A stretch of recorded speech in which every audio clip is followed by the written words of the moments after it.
जी, सिलाई मशीन का इस्तेमाल करना ये सिर्फ कपड़े जोड़ना नहीं है। नहीं, ये तो एक कला है। एक ऐसी कला जहां हर टांगा मानो एक शब्द हो और हर सीधी लाइन एक पूरा वाक्य। ये तो ऐसा है जैसे हम प्रिसिजन मतलब सटीकता की एक कहानी लिख रहे हो, वो भी लाइन दर लाइन। तो सवाल ये उठता है कि एक सीधी एकदम परफेक्ट लाइन बनाना आखिर कितना मुश्किल हो सकता है ना? चाहे हम कलम से कागज पर कुछ लिख रहे हों या फिर सुई से कपड़े पर। यही सवाल असल में आज के हमारे इस पूरे विश्लेषण का केंद्र है। और जब बात सिलाई मशीन की आती है ना, तो इसका जवाब सिर्फ एक लाइन खींच देना नहीं है। नहीं, बल्कि ये तो हर एक टांके में सटीकता और देखभाल की पूरी कहानी बुनने जैसा है। तो फिर चलिए साथ मिलकर सीखते हैं कि इस कहानी को लाइन दर लाइन कैसे लिखा जाए। देखिए, किसी भी अच्छी कहानी की शुरुआत होती है एक बेहतरीन तैयारी से। तो हमारी पहली लाइन है मशीन की तैयारी, क्योंकि एक परफेक्ट रिजल्ट की नींव हमेशा एक परफेक्ट तैयारी ही तो होती है। तो इस तैयारी के ना 3 बहुत ही बुनियादी लेकिन जरूरी स्टेप्स हैं। सबसे पहले मशीन की सफाई, उसके बाद धागे को सही ढंग से लगाना और आखिर में सुई की जांच करना। यकीन मानिए, एक भी टांका लगाने से पहले ये तीनों चीजें बेहद बेहद जरूरी हैं। अब ये सुनने में तो बहुत मामूली सा स्टेप लगता है ना, लेकिन जरा सोचिए, धूल या धागे का एक छोटा सा टुकड़ा भी आपकी मशीन को जाम कर सकता है, और एक छोटा सा जाम उससे एक टांका छूट सकता है, और बस एक छूटा हुआ टांका वो पूरी लाइन को कमजोर कर सकता है। तो एक साफ मशीन असल में एक साफ कैनवस की तरह है, एक बेहतरीन शुरुआत के लिए एकदम जरूरी। इसके बाद बारी आती है धागे की। इसे आप सिलाई की स्याही समझ सकते हैं, और अगर ऊपरी धागा या बॉबिन का धागा सही से नहीं लगा है तो समझ लीजिए आपकी कहानी में गांठें पड़ जाएंगी। सच तो ये है कि बहुत से सिलाई प्रोजेक्ट्स इसी एक वजह से खराब हो जाते हैं। और अब बात करते हैं एक और छोटी सी चीज की, जो बहुत बड़ा फर्क पैदा कर सकती है, सुई। एक तेज सुई एकदम साफ और बराबर टांके देती है, बिल्कुल एक अच्छी कलम की तरह जो साफ लिखती है। दूसरी तरफ एक कुंद या मुड़ी हुई सुई वो टांके छोड़ सकती हैं, कपड़े को नुकसान पहुंचा सकती हैं, और हाँ, टूट भी सकती हैं। कितना बड़ा अंतर है ना?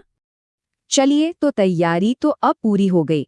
अब हम आते हैं असल में सिलाई की कला पर, मतलब वो तकनीक जो एक बहती हुई परफेक्ट लाइन बनाने के लिए जरूरी है। एक बात हमेशा याद रखनी है, सिलाई कोई रेस नहीं है, बिल्कुल नहीं। यहाँ सबसे जरूरी चीज है संतुलित गति, मतलब एक ऐसी रफ्तार जो धीमी हो और स्थिर हो, और यही यही अच्छे मजबूत टांकों का असली राज है। पर ऐसा क्यों?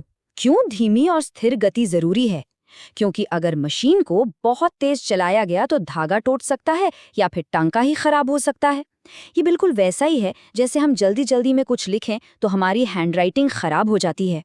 ठीक है, तो स्पीड तो कंट्रोल कर ली, पर कपड़े को कैसे संभालें? देखिए, कुछ बातें ध्यान में रखनी है।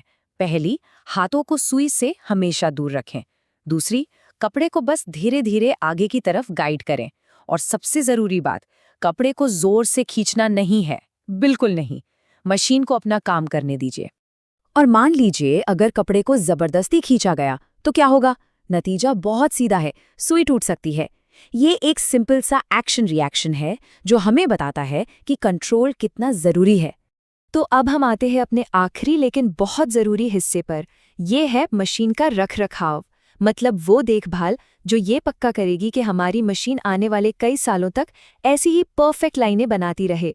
सोचिए, जैसे एक लेखक अपनी कलम की देखभाल करता है ना? ठीक वैसे ही मशीन का ध्यान रखना जरूरी है। समय समय पर इसके जो मूविंग पार्ट्स हैं उनमें तेल डालते रहने से ये एकदम स्मूथ चलती है और इसकी उम्र भी लंबी होती है। और हाँ, ये सब सिर्फ मशीन के बारे में नहीं है, सिलाई करने वाले के बारे में भी है। सही तरीके से बैठना ये सिर्फ आराम के लिए नहीं है, नहीं, इससे बेहतर कंट्रोल मिलता है और लंबे समय तक काम करना भी आसान हो जाता है।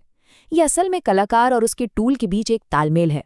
तो चलिए, हमने तैयारी, तकनीक और रखरखाव इन तीनों पहलुओं पर बात कर ली है। अब इन सभी प्रैक्टिकल स्टेप्स को वापस इस विश्लेषण की जो सेंट्रल फिलॉसफी है उससे जोड़ते हैं। तो एक परफेक्ट लाइन का रास्ता वो असल में इन 3 पिलर्स पर टिका है। बहुत सावधानी से की गई तैयारी, एक कंट्रोल्ड तकनीक और लगातार होने वाला रखरखाव। यही तो है लाइन दर लाइन किसी भी कला में महारत हासिल करने का तरीका। और आखिर में सबसे बड़ी सीख यही है, सावधानी और सही इस्तेमाल। इससे काम ना सिर्फ आसान और सुरक्षित होता है, बल्कि जो नतीजा निकल कर आता है वो भी बहुत सुंदर होता है। बात सिर्फ काम खत्म करने की नहीं है, बात है उसे अच्छी तरह से करने की। सिलाई मशीन। पर इसे सिर्फ एक मशीन की तरह नहीं देखते हैं। सोचिए, क्या हो अगर ये एक ऐसी मशीन हो जो लिखती है? हाँ, आपने बिल्कुल सही सुना। ये मशीन कपड़े पर धागे से कहानी लिखती है, एक बार में एक लाइन। तो सवाल यही है कि आखिर एक मशीन लिखती कैसे है? ये सिर्फ टांके नहीं लगा रही, बल्कि कुछ बना रही है, कुछ रच रही है। आइए इस मशीन के अंदर झांकते हैं और परत दर परत समझते हैं कि ये कमाल होता कैसे है। ठीक है, तो शुरू करते हैं। हमारी कहानी का पहला हिस्सा मशीन के ऊपरी भाग से शुरू होता है, जहां ऊपर वाला धागा अपना सफर तय करता है। कह सकते हैं कि यह हमारी कहानी का मेन कैरेक्टर है। हर कहानी की एक शुरुआत होती है ना? हमारी कहानी की शुरुआत होती है स्पूल पिन से। ये मशीन के ऊपर लगी वो छोटी सी डंडी है जिस पर हम धागे की रील रखते हैं। यहीं से हमारी स्याही मतलब धागा अपना सफर शुरू करता है। अब आता है टेंशन रेगुलेटर। इसे आप कहानी का एडिटर समझ लीजिए। इसका काम है धागे के बहाव, उसके तनाव को कंट्रोल करना, क्योंकि अगर धागा ज्यादा ढीला या ज्यादा टाइट हुआ तो पूरी कहानी बिखर जाएगी। एक साफ सुथरे और मजबूत टांके के लिए सही टेंशन बहुत जरूरी है। और अब वो हिस्सा जो असल में लिखने का काम करता है, सुई। ये हमारी कलम है। यही धागे को कपड़े में छेद कर नीचे ले जाती है और टांका बनाने का सबसे पहला और जरूरी काम करती है। इसके बिना तो कहानी 1 इंच भी आगे नहीं बढ़ सकती। पर रुकिए जरा, ये तो कहानी का सिर्फ एक हिस्सा है। जैसा हम सब जानते हैं, हर अच्छी कहानी के 2 पहलू होते हैं। एक जो हमें ऊपर से दिखता है और दूसरा जो सतह के नीचे कहीं छिपा होता है। तो चलिए अब मशीन के निचले हिस्से में चलते हैं। यहां एक और कहानी चल रही है, एक ऐसा राज जो हमारी आंखों से छिपा हुआ है, और यहीं पर हमारा दूसरा धागा काम करता है।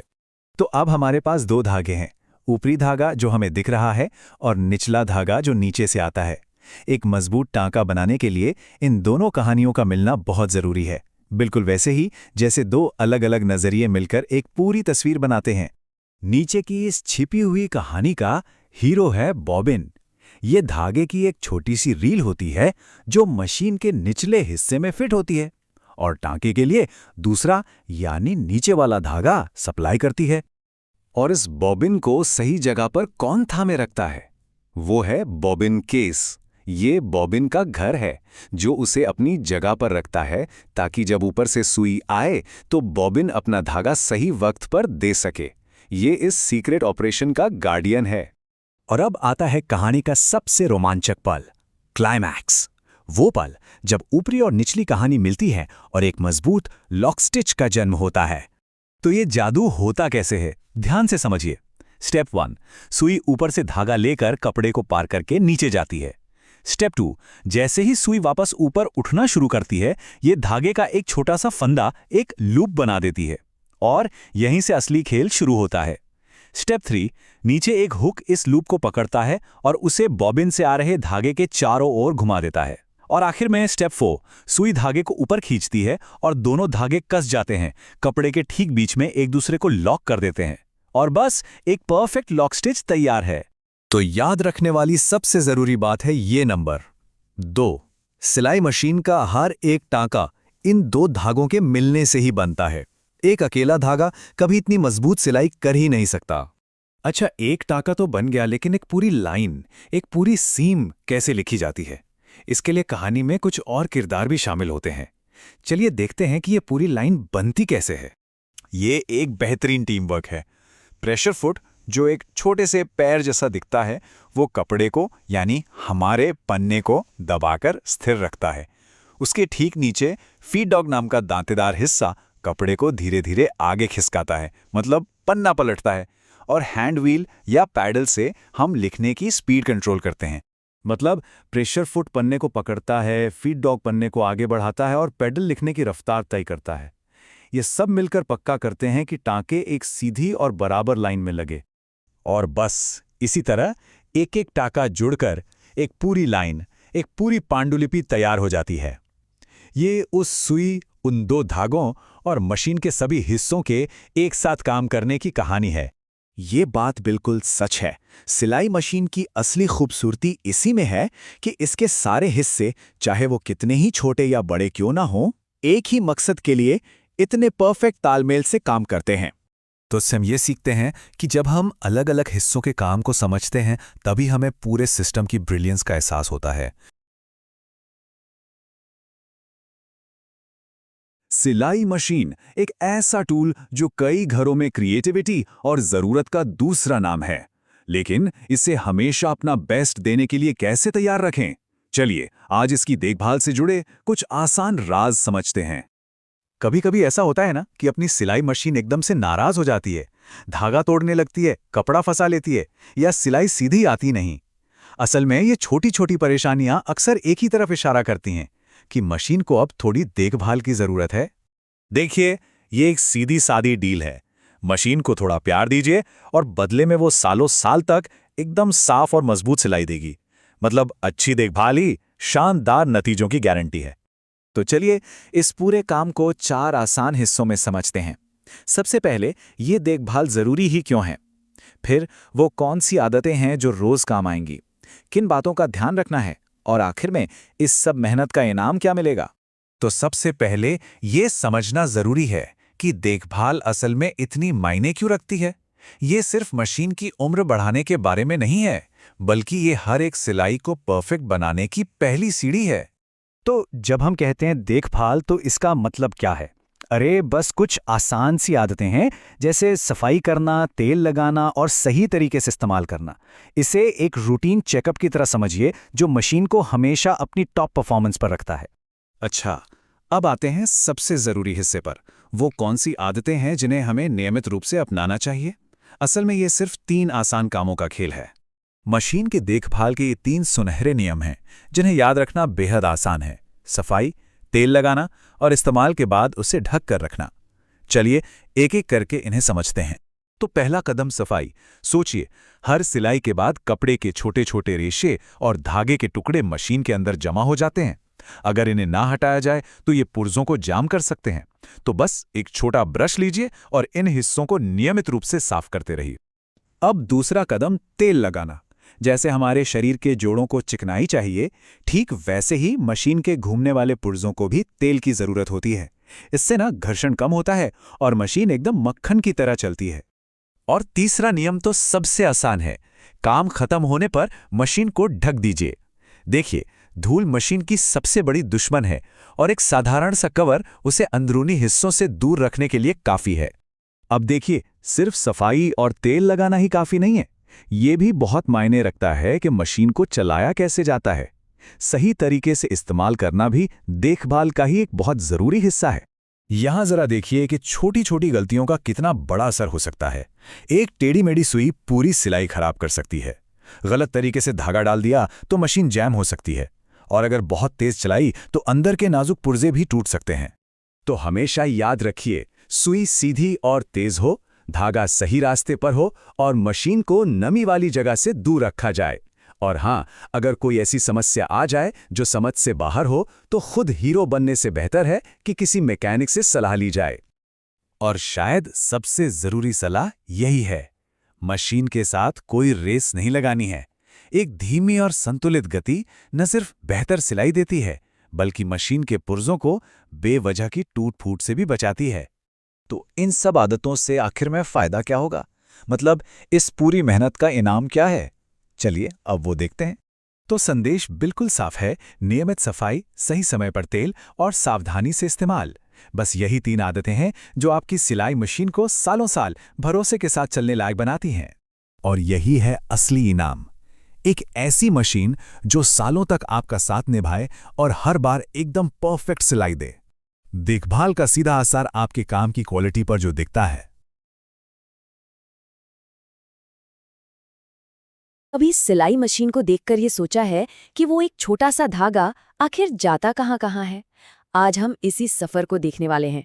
हम उस एक धागे के रास्ते को, उसकी पूरी यात्रा को स्टेप बाय स्टेप समझेंगे, जो एक मामूली से स्पूल से शुरू होकर एक परफेक्ट मजबूत सिलाई तक पहुंचता है। तो चलिए इस धागे के पीछे पीछे चलते हैं। देखिए, सारा खेल इसी एक बात का है। सिलाई की दुनिया का ये सुनहरा नियम है, धागा सही लगना चाहिए बस। ये सिर्फ धागे को यहाँ से वहाँ पहुँचाने की बात नहीं है, नहीं, ये सटीकता की बात है, क्योंकि यही छोटी सी सटीकता तय करती है कि सिलाई एकदम साफ, मजबूत और टिकने वाली होगी या फिर धागों का एक उलझा हुआ गुच्छा बनेगी। तो चलिए इसे एकदम सही तरीके से करते हैं। तो एक परफेक्ट सिलाई का राज आखिर है क्या?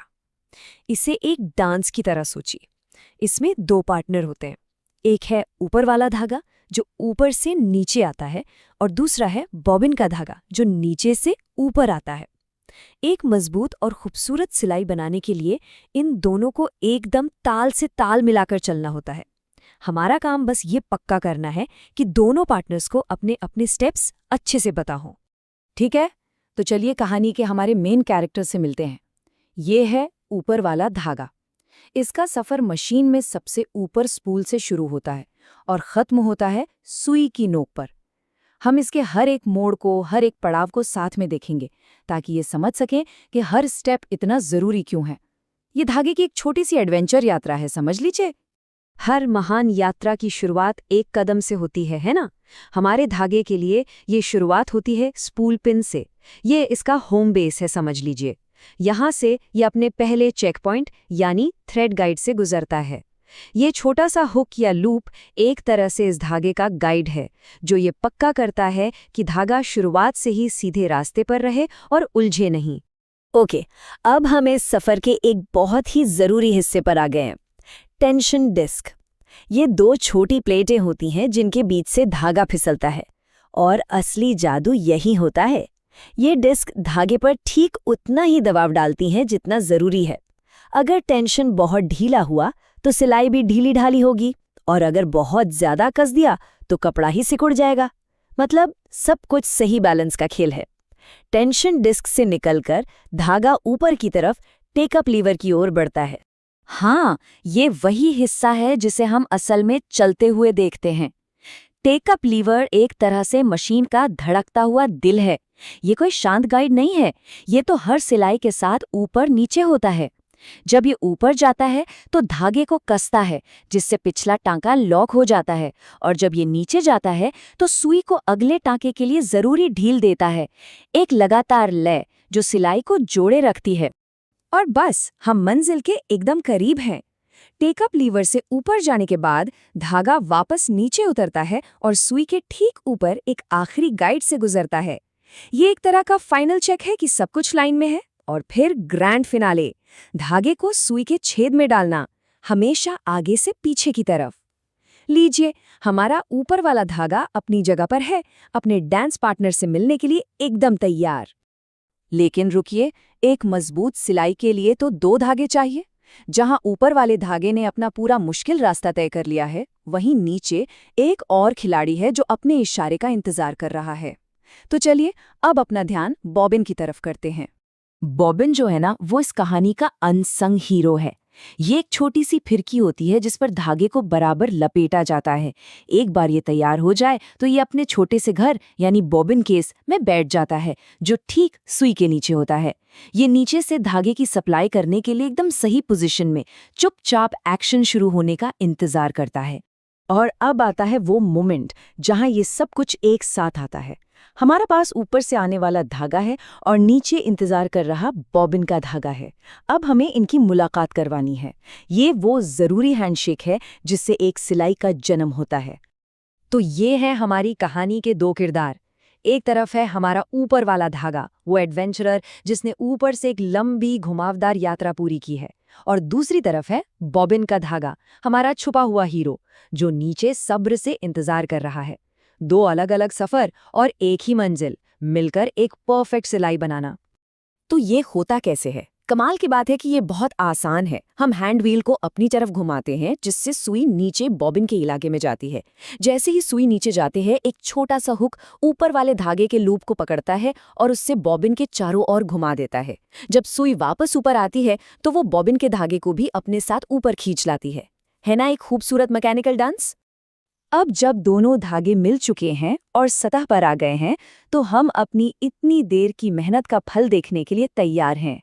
यही वो पल है जब एक मामूली धागा एक मजबूत, सुरक्षित सिलाई में बदल जाता है। तो अब आखिरी काम, बॉबिन का धागा अब ऊपर आ चुका है। हम धीरे से दोनों धागों को, ऊपर वाले और नीचे वाले, अपनी तरफ खींचते हैं, जिससे उन्हें थोड़ी ढील मिल जाती है। और बस, मशीन अब पूरी तरह से तैयार है सिलाई करने के लिए। हर एक स्टेप को इतनी सावधानी से फॉलो करने का इनाम है हर बार चिकनी, साफ और मजबूत सिलाई। ये वही सटीकता है जो आखिर में रंग लाती है।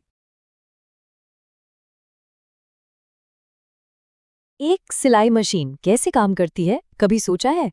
लगता तो किसी जादू जैसा ही है ना? कि भाई एक तरफ से धागा डाला, दूसरी तरफ से सिला हुआ कपड़ा बाहर।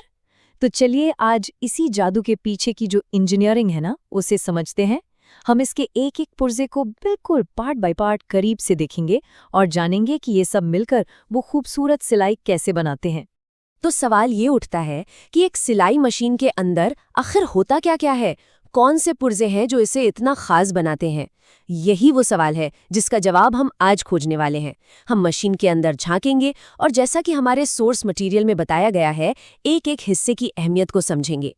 तो हम इसे एक तरतीब से देखेंगे। सबसे पहले मशीन के ऊपरी हिस्से से शुरुआत करेंगे, फिर वहां जाएंगे जहां असल में सिलाई होती है, और आखिर में नीचे के सिस्टम और स्पीड कंट्रोल को भी समझेंगे। इस तरह से पूरी पिक्चर एकदम क्लियर हो जाएगी। चलिए, तो हमारी ये जो टूर है वो अब शुरू होती है। सबसे पहले मशीन की बुनियाद पर फोकस करते हैं, मतलब वो ढांचा जो हर चीज को अपनी जगह पर टिकाए रखता है। तो सबसे पहले आता है हेड। इसे ऐसे समझिए जैसे ये मशीन की बॉडी हो, ठीक एक कार के चेसिस की तरह।